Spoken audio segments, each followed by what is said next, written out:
अस्सलाम वालेकुम। आज मैं आपके लिए लेकर आया हूँ जिनफिनिक्स स्मार्ट 8।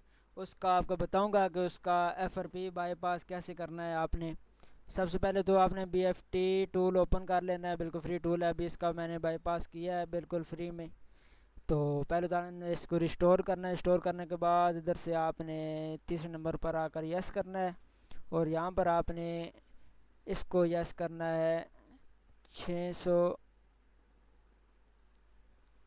इस पर आकर यस करना है आपने V2 पर। ठीक है, फिर आपने एफआरपी रीसेट करना है और मोबाइल को ऑफ कर उसके बटन दबाने हैं, वॉल्यूम अप वॉल्यूम डाउन को। तो दबाकर जब ये कनेक्ट हो जाए तो उसके बाद ये आपका एफआरपी बाईपास हो जाएगा। ये वाला टूल आपको, इसका लिंक मैं फ्री में डिस्क्रिप्शन में दे दूँगा, आप उधर से इसको डाउनलोड कर लें और आपका एफआरपी बाईपास हो जाएगा। जज़ाकल्लाह खैरा।